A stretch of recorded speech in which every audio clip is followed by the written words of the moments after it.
Our question of the day comes from Ken in Kansas City. Dave, I promoted someone into leadership who is clearly in over their head, and the team sees it. How do you correct a bad promotion without humiliating them or losing credibility? Well, you've already lost credibility. Can't get that one back. They know you made a mistake. Everybody knows you made a mistake. Probably even the guy knows you made a mistake. The person knows you made a mistake. I'm not sure. Depending on how self-aware they are, whether they feel like, I am drowning over here. The problem is the humiliation, and you may lose them. This mistake may cost you a good team member because, they've got to walk in the next day after they don't have the position anymore and do the walk of shame. And I don't know how you avoid that. I don't know. You don't want to lie about it and butter over it and act like, So, if the team is, the smaller the team is, the better your chance of pulling this off. Because you could sit down with everybody and just apologize to the whole place. There's 7 of you, right? There's 10 of you. And just go, guys, I have screwed up. And John over here and I have talked about it. I really thought, because John was so good at his job, that he could do this leadership part, and it's killing him. It's killing everybody. It's killing me.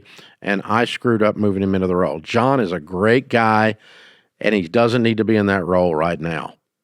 And so he and I have talked about it, and he's going to be back in his old role, and we're not going to go that way right now. Someday, maybe there'll be a time when he is there, or maybe someday there's a time when one of you are there. And every bit of this is not John's fault. 100% of it's my fault. Because I should not have, as the leader, made this decision. I goofed up the decision. And the problem is that I've hurt John in the process because this is hard for him. And he's sitting there while you're saying all this. And because if you put all the junk on the table and people can all see all the junk, they're very forgiving of John. John's very forgiving of you. You're very forgiving of them. And you got a chance of pulling this off. But if there's 60 people involved, it's going to be hard to transfer the feeling where John is not shamed by this process, no matter what you say, because you're going to be, it's just too big a group to turn this around. So you can go, look, this is his strength, so we moved him into this role. But the bigger the group, the harder it's going to be. But I think you take the whole thing on you. First, you sit down and talk to John. You say, John, you can't do this. I goofed up. I'm so sorry. You know this is struggling, right? And I think we need to go back to where we were, and we'll look at it again later. Maybe there's a day in the future we can do this. But right now, I've screwed up, and I'm in the process. I've hurt you, and I'm embarrassed you, and it's my fault, and I'm the one that's embarrassed, and I'm so sorry. And I love you, and I'm glad you're here, and I sure hope you'll stay and help us in that other role, and that's what I want you to do. Can you do that? And just demote him. Put him back where he was. And then, 50-50 chance that works, right? But you don't blame him. You blame you. You don't go, I thought you were smarter than you are. You're a doofus. No, that won't work, okay? No, we're not talking about that. This is like, I screwed up. I made a mistake. Yeah. When you say, I promoted someone into leadership who's clearly in over their head, you screwed up.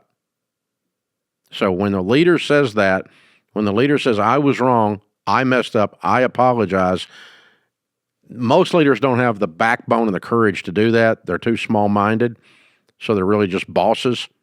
And if you can look at somebody and go, I messed this up, you'll get a lot of grace from people. Now, you still got to come in the next day and not be the boss, not be in leadership anymore. And you still got that walk of shame back to the desk, right? And all of that. And you still got to walk through this. So it's still, I don't know, what a 50-50 chance you could keep the guy. And the team doesn't care because the team already knows he can't do it. And the team will gain respect for you when you say, I did this. It's not John's fault. I should have looked at this more carefully. I screwed up.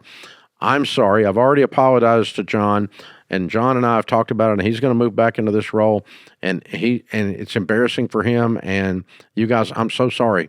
I want to tell John in front of y'all, I'm sorry, John. I'm sorry I screwed this up, and I'm sorry I put you in this situation. But we're still going to do it. We're not going to act like it didn't happen.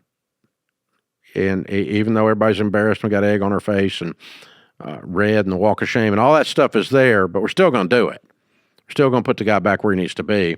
And then if it doesn't work, then your mistake cost you a good guy. And I've been there.